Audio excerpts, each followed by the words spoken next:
যোগেন্দ্র বাবা,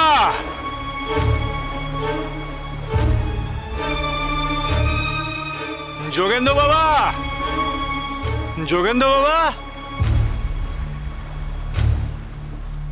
যোগেন্দ্র বাবা, যোগেন্দ্র বাবা।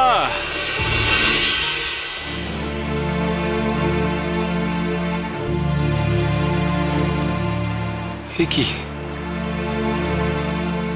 কে উনি? এক দিব্য আলোর জ্যোতি যেন ওনার শরীর থেকে ঠিকরে বেরোচ্ছে। ইনি কে দেখি তো।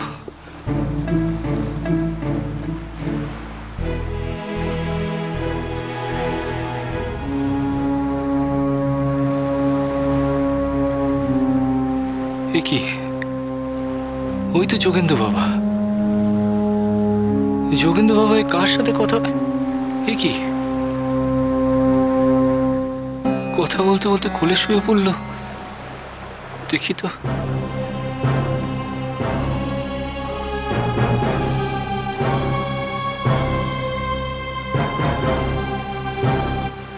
পড়ুয়া পড়ুয়া,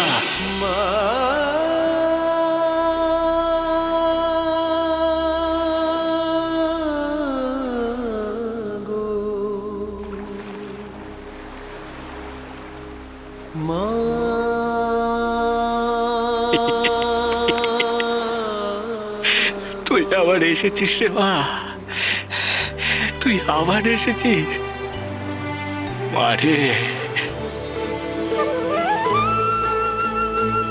বাবা বাবা বাবা, আমার পরমার কোলে যোগেন্দ্র বাবা নিদ্রামগ্ন। পড়োয়া পড়োয়া রে। মানে ওই ওই সেদিন গঙ্গাসাগরের মেলাতে, হ্যাঁ, আমি তোকে ঠিক চিনতে পেরেছিলাম রে মা। এই একটু দেরি হয়েছিল, এই তারপর আমি তোকে খুঁজতে গেছিলাম রে ওখানে, কিন্তু গিয়ে দেখলাম তুই আর নেই। চা মা, মারে, আজ তুই যেভাবে সকলকে রক্ষা করলি রে মা, সেটা কেবল তোর পক্ষেই সম্ভব রে, কেবল তোর পক্ষে সম্ভব রে মা। আজ এই চরম বিপদ থেকে যদি তুই আমাদেরকে না উদ্ধার করতিস রে মা, আমরা কেউ বেঁচে ফিরতাম না রে মা। সলিল সমাধি হতো সকলে। বামা, তোরা রক্ষা পেয়েছিস তোদের নিজেদের কর্মফলের জোরে, তাই তো আমি তোদের ডাকে সাড়া দিয়ে তোদের রক্ষা করেছি। কিন্তু বামা, আরেকজনের কর্মফলের শাস্তি তুই কবে দিবি তাকে? আজ তোরা যে দুর্দশায় পড়েছিলি, এর পিছনে তো তারই হাত ছিল।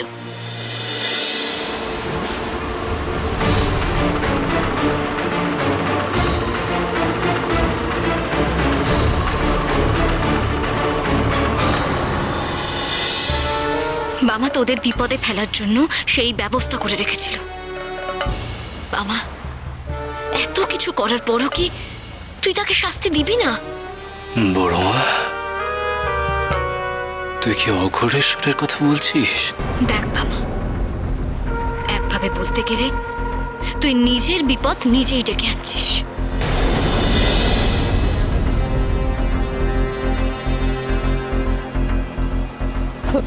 অঘোরেশ্বর ঠাকুর?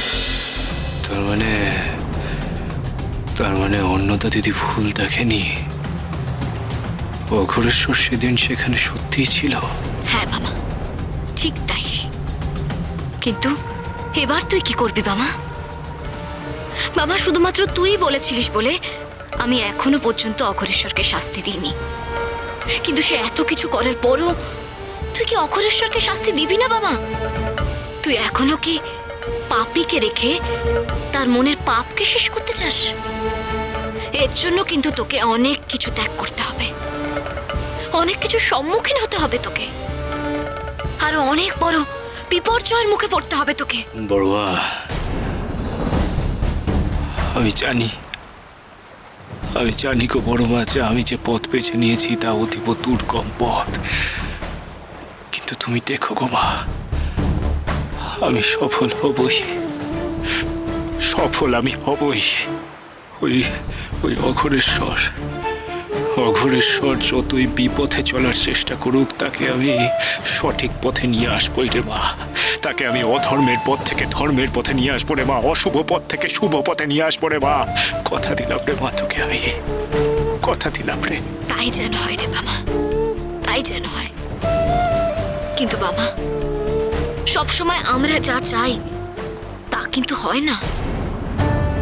একটা কথা মাথায় রাখবি বাবা, আজকের সিদ্ধান্ত ভবিষ্যৎকে নির্ধারণ করে। তাই তোর আজকের কর্মফল তোর ভবিষ্যৎকে নির্ধারণ করবে।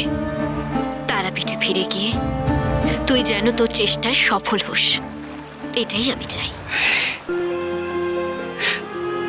মারে, তুই যদি আমার সাথে থাকিস তাহলে যে আমি সফল হবই রে মা। শত বাধা বিপত্তি এলেও সফল আমি হবই রে মা, আমি জানি। তোর এই দৃঢ় বিশ্বাস তোকে সর্বদা সত্যের মুখে চালিত করবে। এই বিশ্বাসটা ধরে রাখিস বাবা। এবার যা, যোগেন্দ্রকে নিয়ে তোদের ছাউনিতে ফিরে যা, নইলে অন্যদারা অযথাই সেখানে চিন্তিত হয়ে পড়বে। বেশ বেশ গো বড় মা। যোগেন্দ্র বাবা, যোগেন্দ্র বাবা, ওঠো বাবা, ওঠো গো, ওঠো।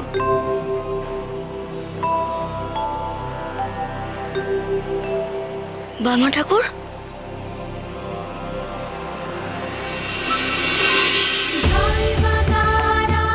যা রে বেটা যা, তোর মায়ের কাছে ফিরে যা।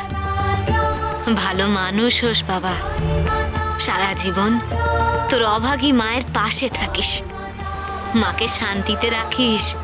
যা বাবা যা। আসি গো, এসো গো যোগেন্দ্র বাবা।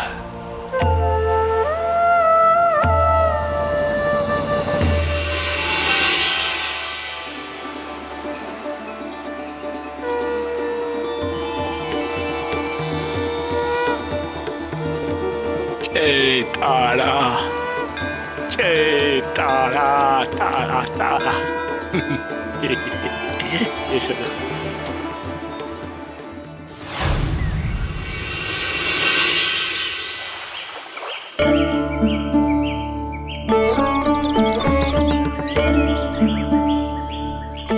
শাস্ত্রী মশাই, আমি এখানে নতুন, আর রাজ পরিবারের সবাই তীর্থ করতে চলে গেলেন। আমি ঠিক করে মন্দিরের কাজকর্ম শেখার সময়ও পাইনি। তাও যথাসাধ্য চেষ্টা করছি। আমি যদি কোনো ভুল ত্রুটি হয়ে থাকে তাহলে আমায় নিজ জ্ঞানে ক্ষমা করে দেবে। না না, এ আপনি কি বলছেন কুমার? আপনি যেভাবে সব দিক সামলাচ্ছেন তাতে তো অভিযোগ করার কিছুই নেই। বেশ বেশ বেশ বেশ, শুনে নিশ্চিন্ত হলাম। প্রণাম কুমার। কেমন আছো তোমরা? তোমার চাষের জমির জন্য যে বীজ পাঠিয়েছিলাম তা তুমি পেয়েছো তো? হ্যাঁ কুমার, পেয়েছি। তাছাড়া আপনি যা সাহায্য করেছেন তা ভুলবার মতো নয়। গতকাল আপনার কথায় রাজবদ্যি মশাই যদি আমার বাড়ি না যেত, আমার মাকে নিয়ে যে কি বিপদেই না পড়তাম। এখন তোমার মা ঠিক আছেন তো? ভালো আছেন, তাই তো এলাম মন্দিরে মায়ের দর্শন করতে। আর ভাবলাম যদি আপনার সাথে দেখা হয়ে যায়। সবই মা তারার কৃপা। আমি তো এখানে প্রায়শ্চিত্ত করতে এসেছি। আমি জানি না যে আপনারা সবাই আমাকে আপন করে নেবেন কিনা, কিন্তু আমি শুধু চেষ্টা করে যাচ্ছি। আমি যে কদিন হলো এখানে এসেছি তাতে ঢের বুঝেছি কুমার, এখানকার মানুষজন আপনাকে আপন করে নিয়েছে।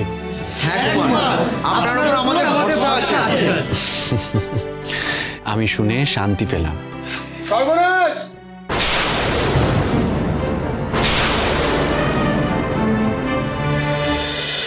महापीठ